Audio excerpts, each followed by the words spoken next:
예, 안녕하십니까. 자, 이번 시간은 부동산 수요와 공급에 대해서 들어가도록 할게요.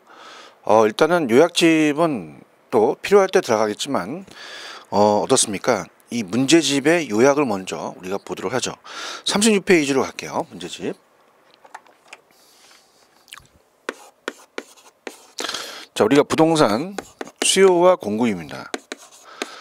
자, 수요와 공급은 문제가 나온다면 한 3문제에서 4문제 정도가 출제가 되는데요. 자, 19회 때는 7문제가량 출제가 됐어요. 굉장히 출제 빈도가 높습니다. 그죠? 그래서 이제 나오는 부분이 딱딱딱 정해졌는데, 자, 첫 번째는 우리가 거기 밑에 유량과 저량이 이제 가장 유력하다고 봐야 돼요. 유량과 저량. 그러니까 여기가 출제 빈도가 굉장히 높습니다. 두 번째는 수요량이 변하냐 아니면 수요의 변하냐, 여기서 이제 출제가 되는데요. 자, 일단 수요의 개념은 뭐 그렇게 중요하진 않습니다. 일단 책에 나와 있는 걸 한번 염두에 잡아보면요. 자, 수요란 사는 쪽이죠. 그래서 일정 기간이라고 말씀드렸어요. 일정 기간 동안. 자, 이 갑순이가 사과를 100개 먹는다, 많이 먹는다? 모르죠. 기간을 알아야 돼요. 그래서 이제 우리가 일정 기간 동안 판매하려는 유량 개념이요. 그래서 우리가 이제 객관식 문제 항상 틀린 게 나오기 때문에 저량하면 안 됩니다. 저량이 아니라 우리가 유량이다, 이렇게 보시고요. 그 다음에 갑이라는 건설회사가 아파트를 지금 판매하려면 지금 가두 면적을 합니다. 그죠? 수요 분석을 하려고. 자, 그런데 우리가 어떻습니까? 일정 기간 동안 어떻게 생각하세요? 수요라는 것은 산수요는 수요가 아니죠. 사려고 하는 수요가 중요하죠. 그죠? 그래서 사려고 하는 사전적이라는 개념이죠. 그래서 이제 우리가 사후적이 아니라 사전적이다. 그래서 일정 기간 동안 구매하고자 하는, 그죠? 일정 기간에 구매하고자 하는, 일정 기간에 구매하고자 하는, 이렇게 들어가야 돼요. 그럼 구매하고자 하는이라는 건 아직 구매하지 않았다는 얘기거든요. 그러면 우리가 사전적이라는 개념이죠. 그러니까 사전적이라는 개념으로 살 의사를 얘기를 합니다. 살 의사만 있다는 얘기죠. 근데 사후적 하면 안 되죠. 사후적은 이미 구매한 거는 수요 분석에 들어가지 않죠. 사전적이다. 근데 살 의사만 있는 게 아니라 살 능력도 있어야 된다 그랬어요. 그래서 욕구라고 하죠. 자, 욕구는 구매력을 얘기를 합니다. 구매력. 자, 그래서 욕구는 구매력이고 살 의사와 살 능력을 다 갖춰야죠. 살 능력을. 그럼 실질적으로 이 욕구라는 자체의 수요는 잠재 수요가 아니라, 잠재 수요는 살 의사는 있으나 살 능력이 없는 거죠. 그래서 유효 수요가 된다. 살 의사와 살 능력을 다 갖춰야 된다를 갖춰야 됩니다. 그죠? 그래서 잠재 수요가 아니라 유효 수요다. 자, 그럼 책에 볼게요. 수요의 개념이라는 걸 했죠. 자, 들어갑니다. 일정 기간 유량이고요.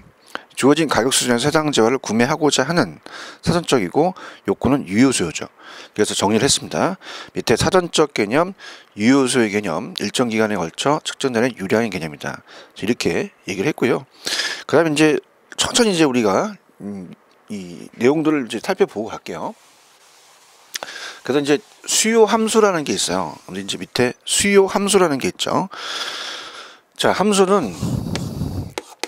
수요 함수라는 자체는 이 펑션을 얘기합니다. 이제 펑션은 이제 함수인데 영향을 주는 변수가 독립 변수고 영향을 받는 변수가 종속 변수예요. 그러면 우리가 수요량에 영향을 미칠 수 있는 것이 가격이 아니라 가격 이외가 있거든요. 그래서 이 독립 변수가 우리가 가격만이 아니라 가격 이외에도 있습니다.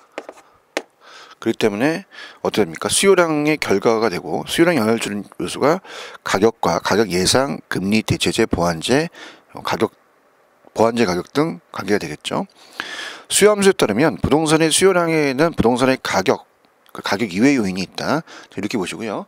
근데 전반적으로 제가 아까 말씀드렸지만 거의 다 유량과 저량이 출제 빈도가 높습니다. 그래서 여기를 좀 강하게 갈게요.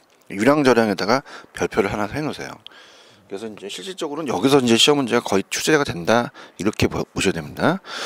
자, 그러면 유량과 저량을 이제 봤을 때 어떻습니까? 우리가 유량이라는 것은 흐를 늦자요. 강물이 흐르죠. 그래서 일정 기간을 얘기합니다. 일정 기간. 근데 저량이라는 것은 어때요? 일정 시점을 얘기하죠. 일정 시점. 그래서 우리가 얘는 플로우라고 이제 영어도 나왔었어요. 이따 기출 문제 보지만 우리가 이제 시험 문제 플로우하고 스탁하고 바꿔서 나온 적이 있었습니다. 스탁이라고 하죠. 그래서 시점, 저량이라는 건 이제 저수지, 고요 있다는 얘기죠. 유량과 저량이 비교하는 문제가 출제가 가능성이 커요. 자, 그래서 그러면 우리가 이 어떻습니까? 저량하니까 시점이 되죠. 이렇게 여러분들이 외우시고 암기 기법이. 그 다음에 이제 많이 출제가 됐던 건 이따 보겠지만 소득이 많이 출제가 됐습니다. 그래서 갑돌이한테 야, 너 소득이 얼마니? 1000만원인데요 라고 한다면 갑돌이 와이프가 연 1000만원 갖다 주면은 쫓겨날 거예요. 월 1000만원 갖다 주면 무척 좋아하죠. 하루는 난리 나죠. 그래서 이게 이제 순영업 소득이라든지 아니면 소득, 임금, 급여 이렇게 많이 시험에 나왔습니다. 근데 지금 자산이라는 게 있어요. 얘가 지금 갖고 있는 자산, 그 회사의 순자산 가치. 자, 우리가 자산이라는 자체의 계동 과목은 회계처리인데요. 우리가 자산은 자본과 부채가 있다고 이 투자론에서 시험 문제가 나옵니다. 그럼 자산과 자본이라는 것은 자본과 부채라는 것은 지금 현재 이 회사의 재무제표상 재무상태표로 현재 시점에 그 자산 가치를 얘기를 해요. 지금 얼마가 있고 부채가 얼마가 되는지. 그러니까 예를 들어서 뭐 지금이 뭐 2015년 7월 12일이다. 딱 12일 현재 시점에서 자산을 보는 거죠. 근데 요거와 이제 관련되는 게 당기순이익이라는 게 나와요. 당기순이익은 우리 그 회사의 이제 손익계산서가 1월 1일서부터 12월 30일까지 그 회사의 현금 흐름을 얘기를 합니다. 그래서 이제 이거는 유량이다 이렇게 보시고요. 그 다음에 이제 뭐가 잘 나오냐면 임대료 수입이 잘 나옵니다. 그럼 임대료 수입이 이 건물주가 임대료를 5천만 원 받는다. 자, 많이 받습니까? 적게 받습니까? 기간을 알아야 되죠. 마찬가지예요. 이자 비용도 자, 우리가 돈이 들어오고 나간 거는 다 유량 개념이에요. 그래서 이자가 1000만 원 나가요. 은행에서 빌린 돈 이자가. 근데 그것이 월이냐 아니면 연이냐 이렇게 틀리겠죠. 돈이 들어오고 나간 건 다 우리가 유량이라는 거. 그 다음에 이제 부동산 가격은 항상 우리가 이제 감정평가 때 이 평가에 기준되는 시점이 기준 시점입니다. 기준 시점을 반드시 명시하라고 되어 있어요. 그러니까 시점을 나타내는 것은 분명히 저량이 되겠죠. 이렇게 보시면 되고요. 또 뭐가 시험 문제 잘 나오냐면 자, 건물에는 임대를 받지만 땅에는 또 지대라는 또 임대료가 있습니다. 그래서 지대는 토지의 대가로서 토지의 임대료를 얘기하죠.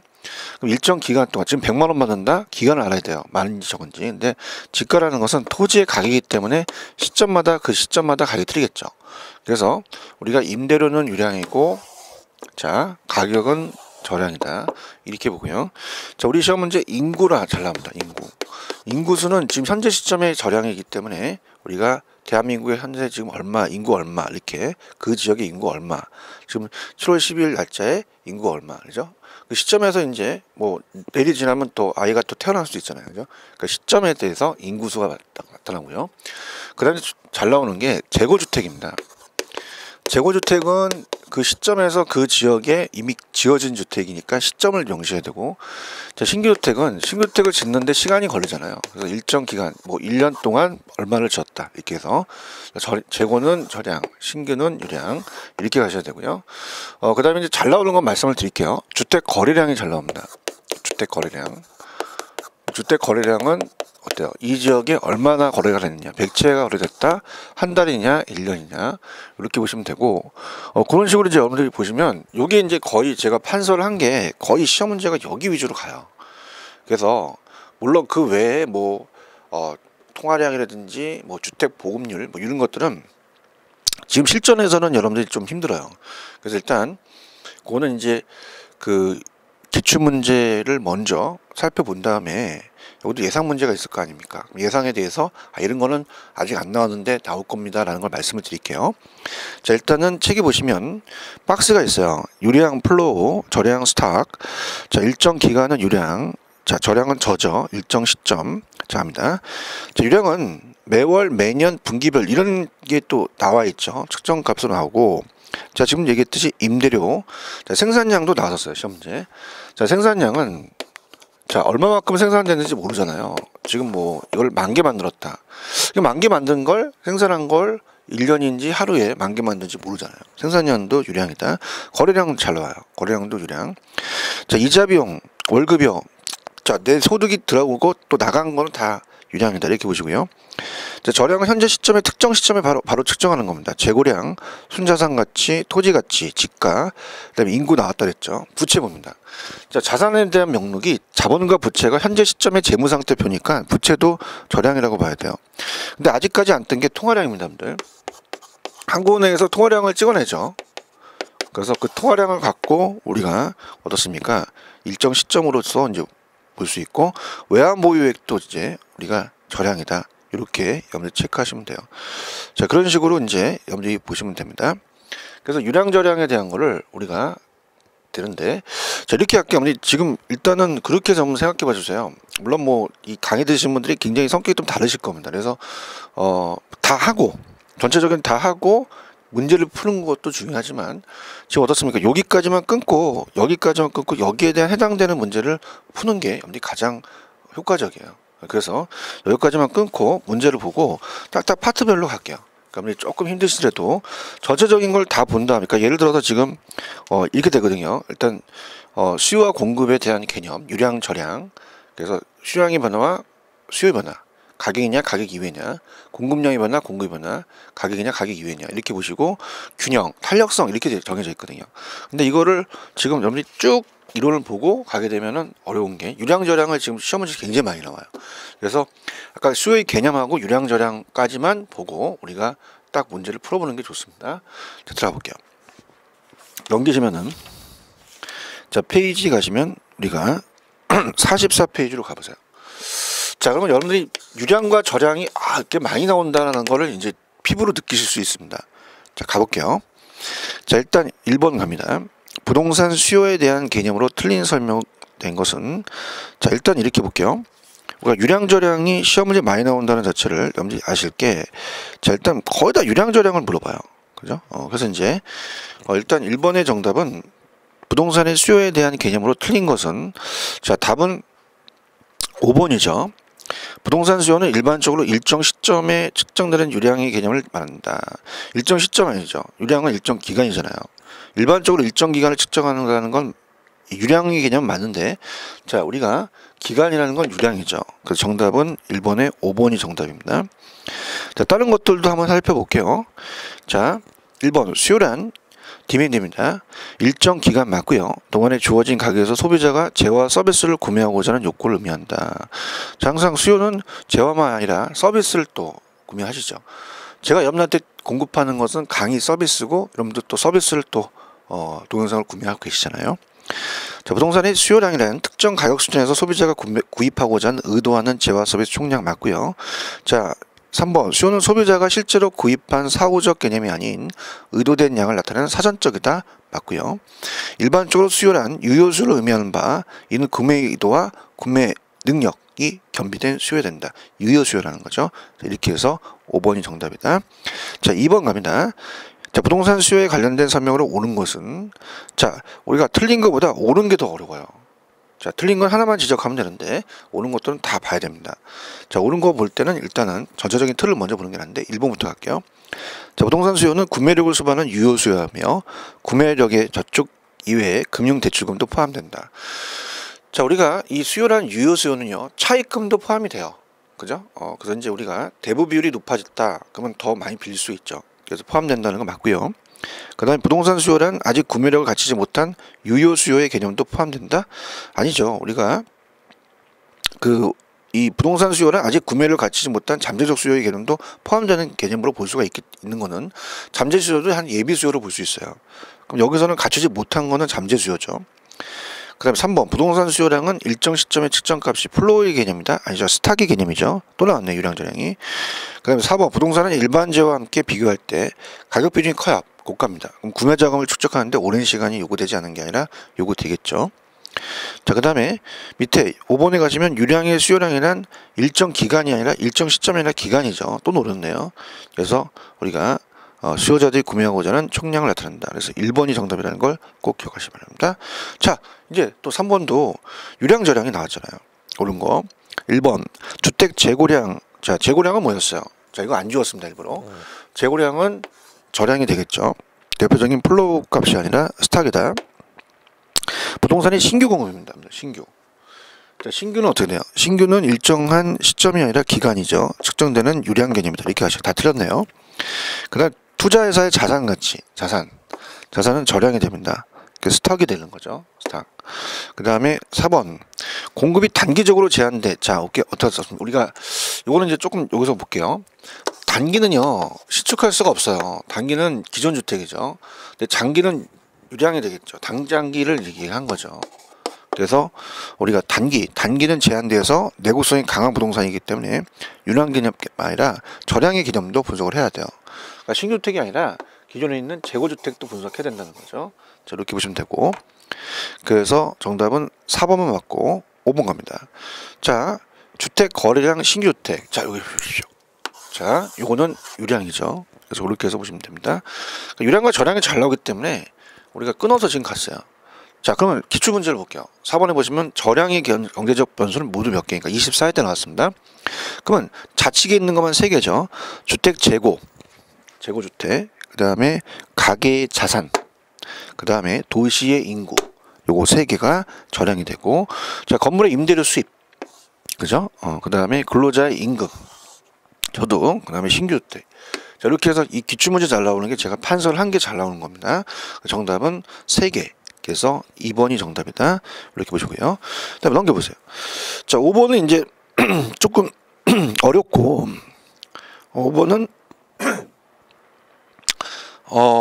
지금까지 나왔던 거 외에 예상됐던 게 좀 들어가죠. 그죠? 그래서 보셔야 되는데요.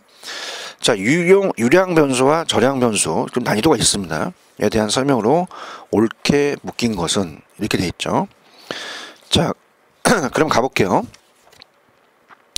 자, 우리가 유량 변수와 저량 변수에 대한 설명을 옳게 묶인 것은, 자, 일단 1번 가볼게요. 월 임대료 수입, 그 다음에 자, 신규주택, 그 다음에 자, 이건 뭐예요? 유량이죠. 저량이 아닙니다. 1번부터 틀렸네요. 자, 단기순이익 유량이라고 했어요. 단기순이익 부동산 관리자의 월급여. 자, 소득은 임금이라고 나왔고요. 또 월급여 똑같은 얘기입니다. 자, 맞아요. 플로우입니다. 그래서 2번이 정답이라는 거. 그 다음 3번. 자, 지가는 뭐예요? 지가는 플로우가 아니라 스탁이죠. 지가는. 그 다음에 지대는 뭐예요? 스탁이 아니라 플로우. 이렇게 해서 바뀌었네요. 그 다음에 지난 1년간 밑줄. 지난 1년간이라는 것은 유량이에요. 이 공급된 신규주택이 100만 채가 있다. 그럼 주택 유량의 공급량이 100만 채가 되는 거죠. 그러니까 1년 동안에 1년간이라는 게 중요합니다. 특히 또 신규주택이라는 게 중요하죠. 유량이다. 그러니까 주택 저량의 공급량이 1000만 채가 아니라 주택 유량의 공급량이 1000만 채다. 이렇게 가야 된다는 거 꼭 기억하시고요. 그 다음 외환 보유고, 대한민국의 인구수. 자, 어떻습니까? 자, 여기까지는 우리가 저량이 맞아요. 근데 국민 총생산은 어떻게 생각하세요? 국민 총생산은 1년 동안에 측정하는 거거든요. 이건 유량이다. 스탁이 아니다. 그래서 뒤에 두 가지 외환 보유고와 대한민국의 인구수는 저량인데 국민 총생산은 유량이다. 그래서 그렇게 보시면 됩니다. 자, 그러면 어떻습니까? 우리가 물론 뭐 수요에 대한 개념도 나오긴 하지만, 자, 수요의 개념을 물어본다는 자체보다는 유량과 저량을 물어보는 문제가 많았었네요. 여기를 염두에 꼭 잡으시기 바랍니다. 자, 그 다음에 이제 교재로 가시면 이제 페이지 다시 36페이지로 가보세요. 자, 36페이지에 우리가 이제 다시 가시면 여기서 이제 물어보는 건 뭐냐면, 두 번째는 자, 이제 수요 법칙이 있을 테고 수요 법칙은 어떤 것이고, 그 다음에 이제 우리가 어떻습니까? 수요량의 변화와 수요의 변화는 가격이냐 가격 이외냐, 자 그걸 나타내서 기타 수요 변화 요인과 이렇게 나온다는 거죠. 그 다음에 이제 공급은 그게 출제 빈도가 높진 않아요. 수요보다는 공급이 좀 내용이 적죠. 그래서 같이 한번 연결해서 가겠는데요. 자 일단은 갑니다. 자 우리가 두 가지요. 수요량의 변화를 물어볼 수 있고요. 그 다음에 수요의 변화를 물어볼 수 있어요. 수요의 변화. 그러면 수요량, 양이 붙으면요 무조건 가격입니다. 다른 조건이 일정할 때. 그래서 해당 재화, 다른 재화가 아니라 해당 재화의 무조건 가격 변화다. 이렇게 가지고요. 그 다음에 여기는 양이 빠졌죠. 그럼 이거는 해당 재화의 가격 이외의 변화가 됩니다. 이외의 변화. 그래서 마찬가지예요. 여기 공급량의 변화와 공급의 변화도 마찬가지입니다. 그래서 이렇게 해서 정리를 해보시면 여러분이 정리가 될 거예요. 그래서 이제 일단 뭐 수요와 공급을 이제 우리 말씀을 드리면 먼저 수요부터 갈게요. 자, 수요량의 변화입니다. 그럼 수요량의 변화는 자세히 보시면 양이 붙었죠. 가격이에요. 그래서 다른 조건은 일정합니다. 다른 조건은 안 바뀌죠. 다른 조건은 일정할 때를 가정하고 가격이 변해요. 근데 다른 재화 가격이 아니라 해당 재화의 가격이죠. 정확하게 해당 재화의 가격 변화다. 이렇게 가셔야 됩니다. 자 그러면 우리가 가격만 바뀌는 거죠. 그래서 다른 건 일정하고, 자 이게 이제 우리가 수요 법칙이에요. 그래서 이제 수요 곡선이 우하향하는 이유가 됩니다. 그래서 자 칠판육의 가격이 그냥 1,000원, 원은 뺄게요. 그냥 1,000 하면 1,000원이라고 하시고 10 하면 10개다 이렇게 보십니다. 자 빨리 하기 위해서 그럼 10, 10개를 구입한다. 그럼 1,500원이면 가격이 오르잖아요. 그럼 양을 줄인다 5개로. 근데 500원이다. 그럼 양을 늘린다 15개. 이렇게 되죠. 가격 때문에 그래요. 자 이거는 수요 법칙을 얘기합니다. 수요 법칙을 먼저 말씀을 드려볼게요. 그러니까 수요 법칙은 곡선 자체가 우하향하는 형태가 돼요. 자 우하향하는 형태라는 것은 어떻습니까? 이 곡선이 밑으로 내려가는 형태가 된다는 얘기죠. 자 그럼 어떻습니까? 가격과 양이 반비례잖아요. 그죠? 그래서 우리가 수요 법칙은 가격이 우리가 어떻습니까? 만약에 하락하면 수요량이 증가하겠죠. 그래서 반비례 관계다. 이렇게 생각을 하셔야 되고요. 마이너스 여기 관계다. 그러면 이제 거기 보시면 이제 수요 법칙이라는 게 있잖아요. 가격과 수요량의 관계를 나타내는 법칙이다. 오직 가격과 수요량의 관계만 의미하며, 자 가격이 상승하면 수요량이 감소하고 가격이 하락하면 수요량이 증가하니까 반비례 관계다. 자 그러면 곡선이 수요 곡선은 어떻게 돼요? 가격과 수요량의 관계를 나타내는 것이 우하향하는 곡선이 되고, 그 다음에 이제 수요 법칙은 상대 가격의 변화, 대치 효과, 실질 소득의 변화, 소득 효과로 설명이 되는데, 자 일단은 이거는 이따 문제를 풀면서 말씀을 드리겠지만, 자 일단은 이렇게 가볼게요. 우리가 수요 법칙에 대한 가격 효과라는 겁니다. 그럼 가격 효과를 나타낸다는 자체가 자 어떻습니까? 우리가 소득 효과와 대치 효과라는 게 있어요. 그럼 소득 효과와 대치 효과를 합쳐서 우리가 가격 효과라고 얘기하는데요. 어떻습니까? 우리가 이 자체를 소득과 대체를 바꿔낼 가능성이 커요. 그러니까 여기서 얘기하는 거는 핵심 포인트가 뭐겠어요? 그러니까 실질 소득이 변하면 소득 효과고, 대체 효과의 다른 재화에 대한 그 대체 가능한 두 재화 사이에 발생하는 수요량의 변화는 어때요? 수요 변화는 대체 효과다. 이렇게 보는 거죠. 그럼 대체는 대신할 수 있는 거잖아요. A 재화와 B 재화가 있어요. 자, A 재화와 B 재화가 있습니다. 자, 그러면 자, 우리가 만약에 콜라 아니면 사이다 이런 대체재가 되겠죠. 400원 곱하기 5개를 구매하고 가격이 비슷합니다. 얘도 400원 곱하기 5개를 구매한다. 자 그러면 대체 효과, 소득 효과를 합쳐서 가격 효과, 수요 법칙, 이 수요 곡선이 우하향하는 이유가 되는데요. 자 가봅시다. 만약에 이제 소득 효과, 대체 효과를 이제 본다. 먼저 이제 우리가 대체 효과부터 볼게요. 대체 효과와 소득 효과를 본다. 자 그럼 대체 효과는 그 A의 제화 가격이 200원으로 떨어졌어요. 그럼 여러분 생각해 보세요. 대신할 수 있는 거잖아요. 그러니까 우리가 당연히 A의 제화의 가격이 하락하면 B를 줄이죠. 그냥 수요량은 생략할게요.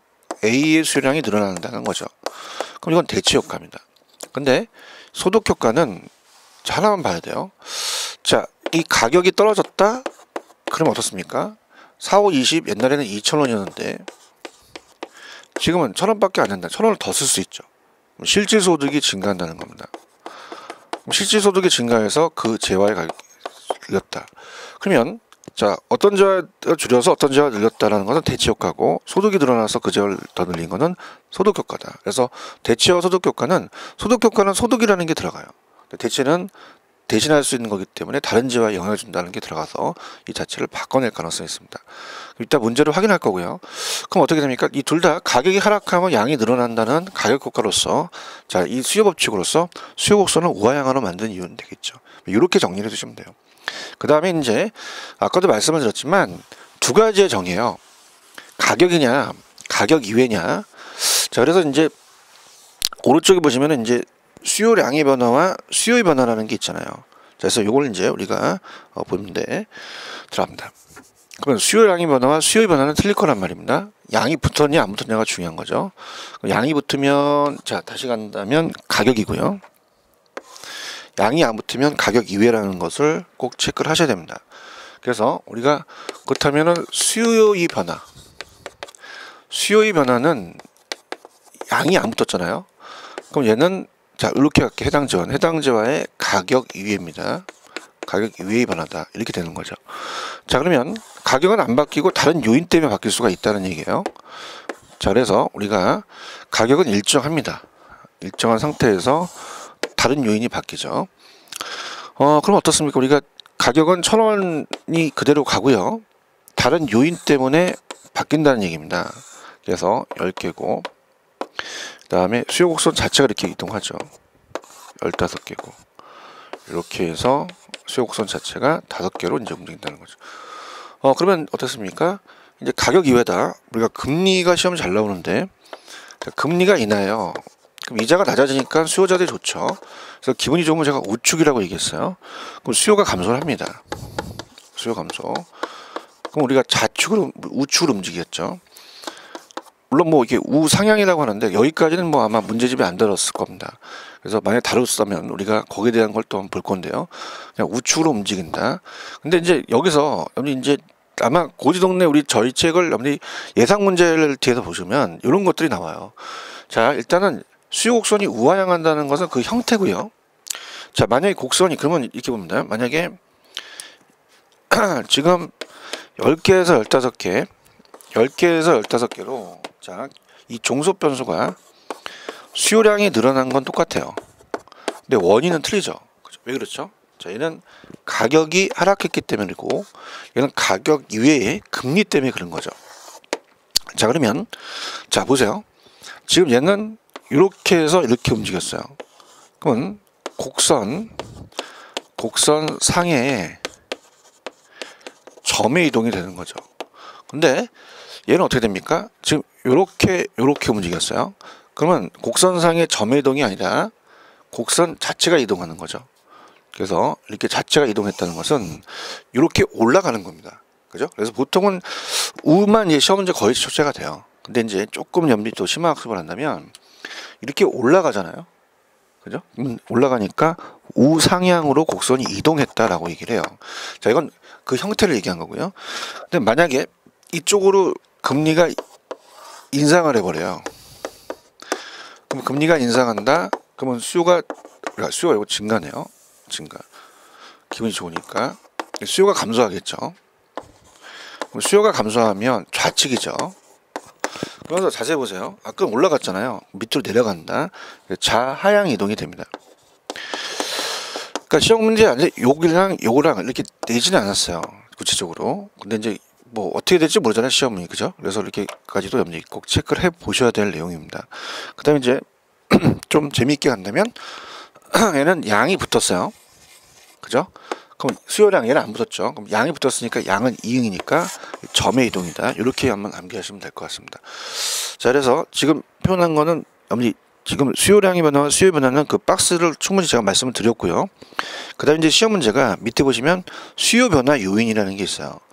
그래서 제일 잘 뜨는 게 소득하고 관련재와의 가격입니다. 왜냐면 자, 일단 밑에 기타 수요 변화 요인도 있겠지만 그 위에 있는 소득과 관련재와 가격이 가장 출제 빈도가 높아요. 자, 나중에 탄력성이 소득 탄력성이라는 게 나옵니다. 그 다음에 이 탄력성이 관련재와의 다른 재와의 가격이 교차 탄력성이라는 게 나와요. 그렇기 때문에 이 소득과 관련재와의 가격 위주로 여러분들 공부를 하세요. 자, 그러면 중요한 거로 가면 자, 일단은 어떻습니까? 우리가 그 변화 요인을 봤을 때 가격 이외의 변화 요인을 봤을 때 자, 수요 변화는 가격 이외죠. 자, 소득이 제일 잘 뜹니다, 여러분들. 소득이 늘어나면 두 가지 재화죠. 최근에 이제 정상재, 열등재만 해놨죠. 중간재는 안 해놨죠. 자, 그래서 소득이 늘어나면 수요량을 늘리는 게 있습니다. 그럼 정상적인 재화죠. 방향이 같죠. 근데 소득이 낮은 사람이 선호하는 게 열등재예요. 소득이 높아지면 내 레벨이 이거 사리? 그래서 수요량이 줄어들죠. 열등재입니다. 이건 반대 방향이죠. 이렇게 해서 보시고 그 다음에 제일 잘 뜨는 게 근데 중간재도 있긴 하지만 중간재는 뭐 시험지 잘 안 나와요. 그래서 소금 같은 거는 거의 반응이 없죠. 소득이 늘어나도 전혀 반응이 없으니까 이건 중간재다.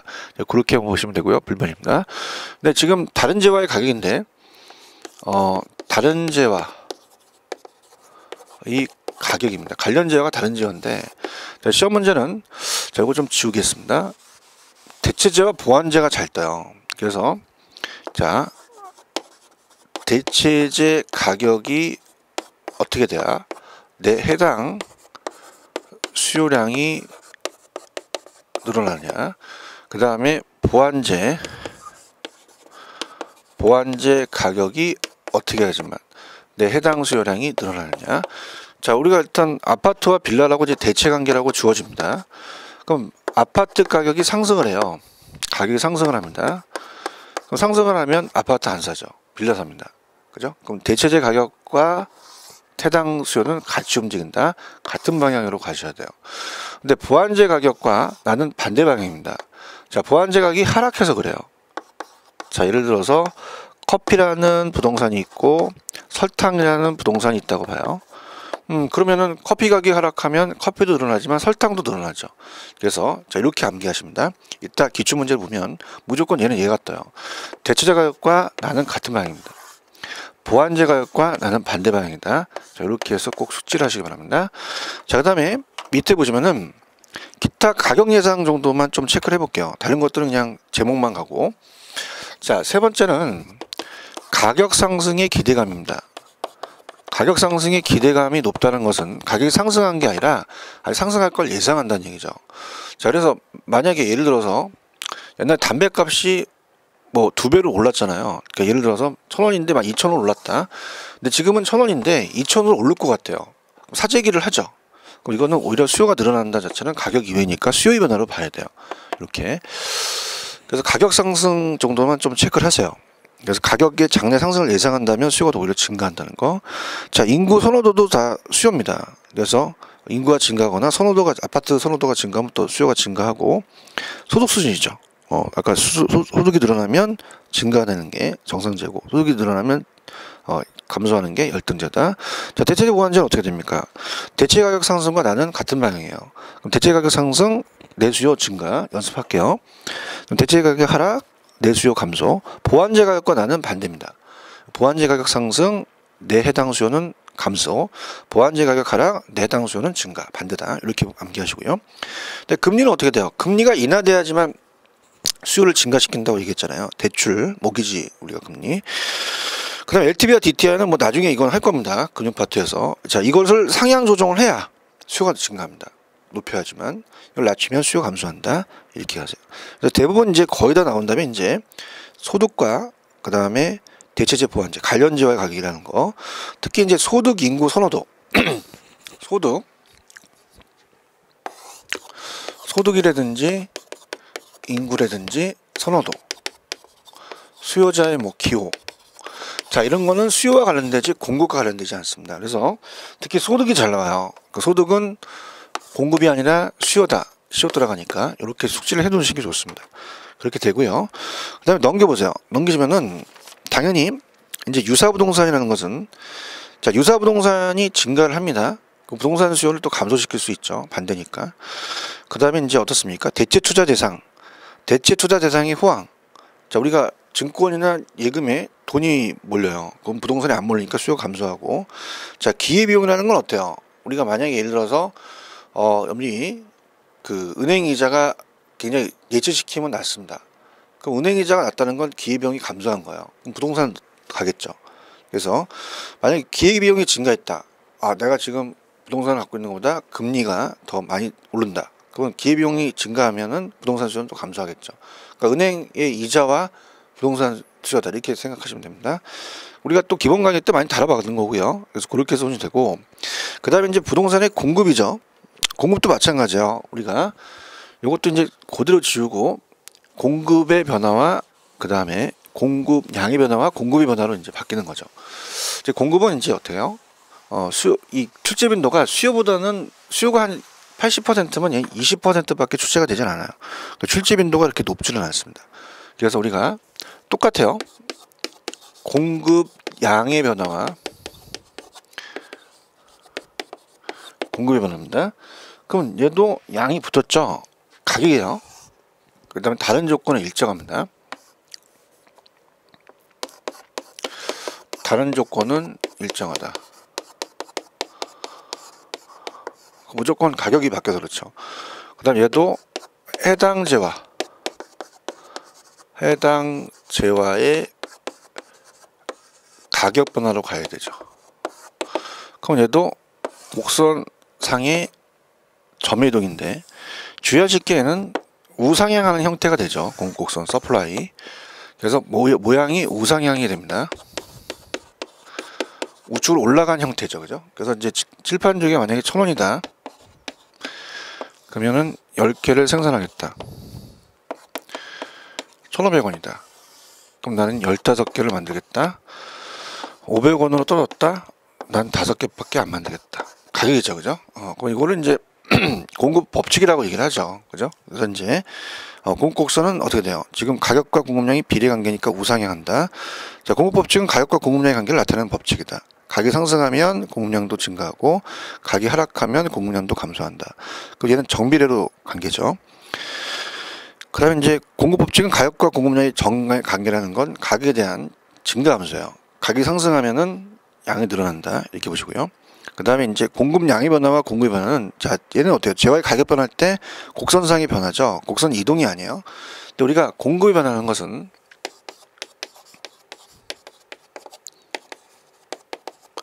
양이 안 붙잖아요. 그럼 해당 재화의 가격이 아니라 가격 이외의 변화 이렇게 하셔야죠. 그럼 얘도 마찬가지로 아까 수요의 변화처럼 가격이 바뀌는 게 아닙니다. 그럼 가격은 일정해요. 1,000원.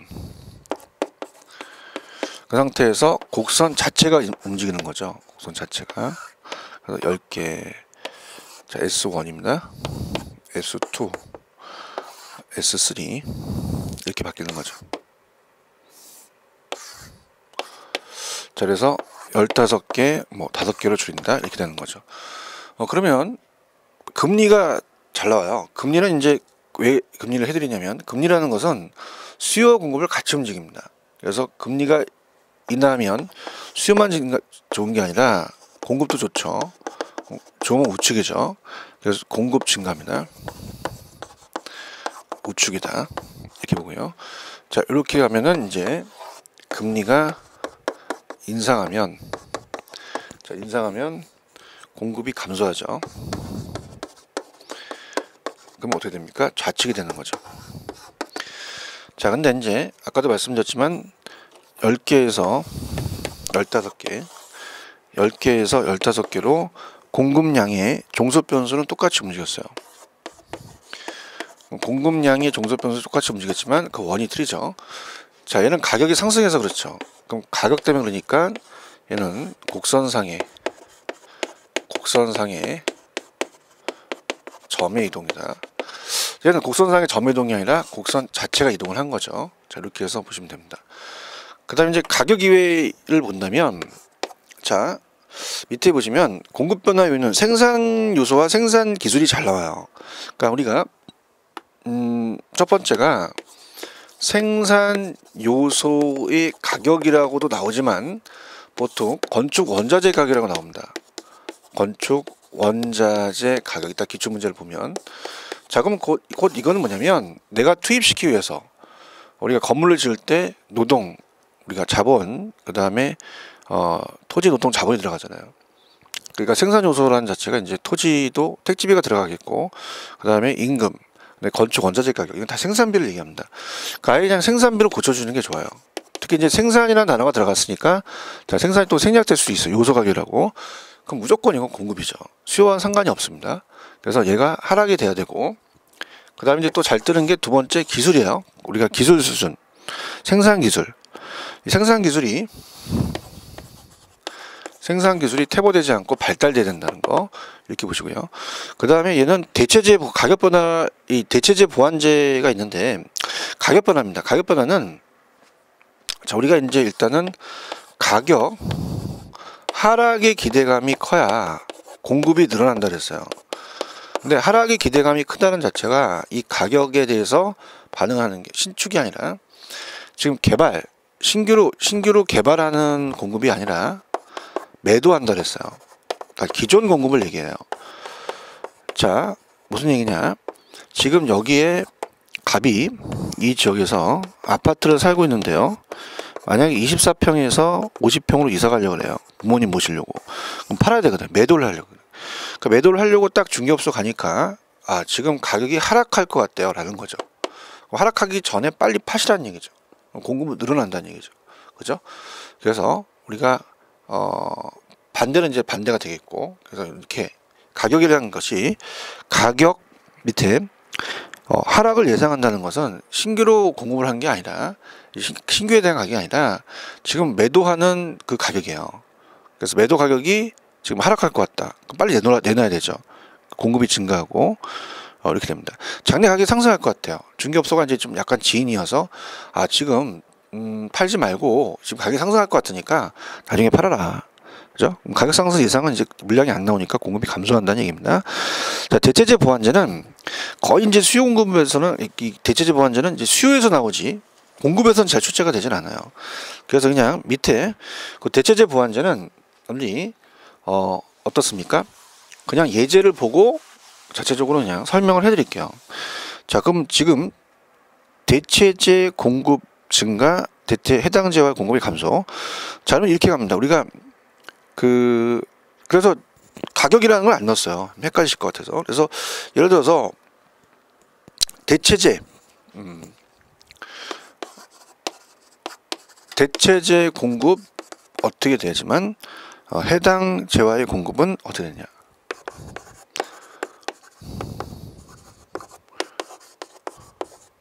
자, 우리가 말하는 게 아파트와 빌라가 있어요.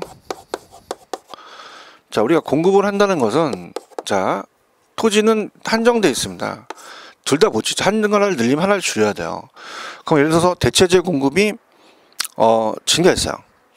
그러면 아파트를 만들었죠. 그럼 빌라 공급이 감소했다는 얘기예요. 좀 이해 가실 겁니다. 그 다음에 대체재 공급이 감소했어요. 아파트를 안 줘요. 그럼 빌라 짓는 거죠. 이렇게 되는 거죠. 그 다음에 이제 밑에는 보완제라고 해놨죠. 보완제 공급이 어떻게 되지만 해당 재화의 공급이 움직이느냐. 마찬가지로 보완제 공급, 해당 재화의 공급, 이렇게 됐죠. 그럼 우리가 예를 들어서 아파트랑 건설 자재를 볼 수 있죠.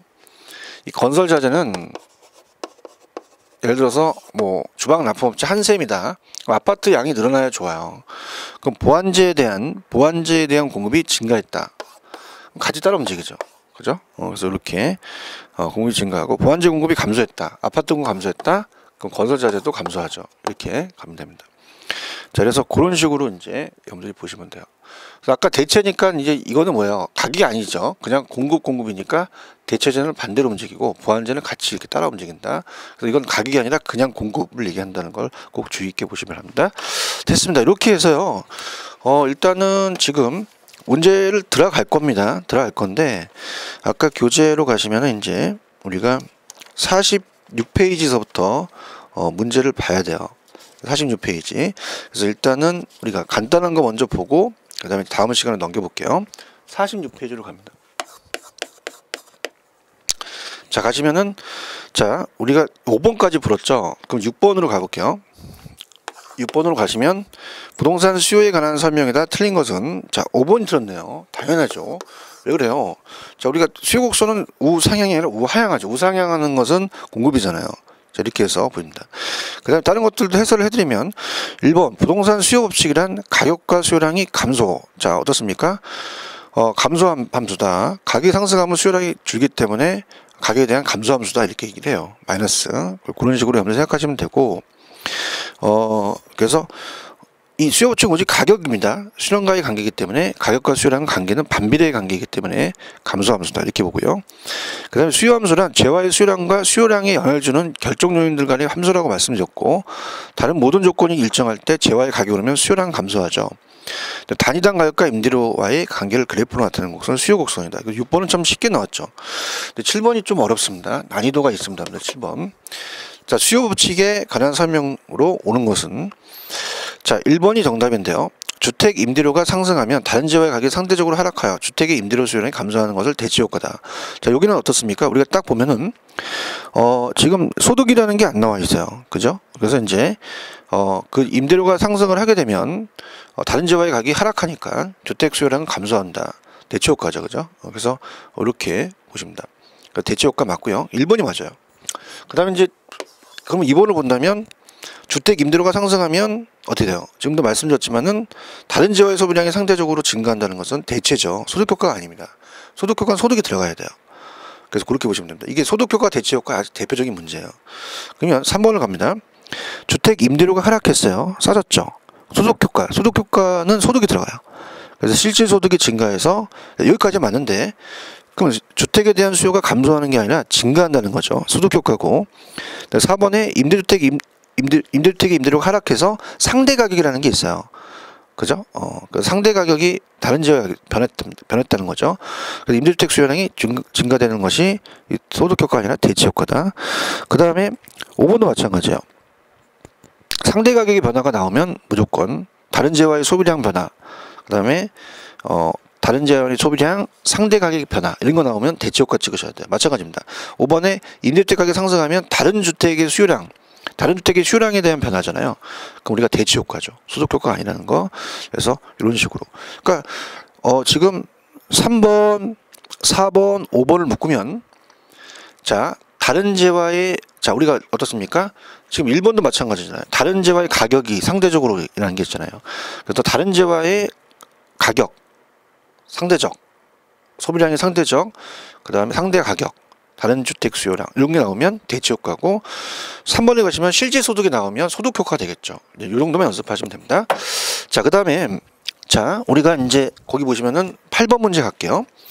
다음 아파트 시장의 다양한 수요량의 변화 요인 중에서 수요 곡선상의 변화를 초래하는 요인은 자, 이렇게 할게요.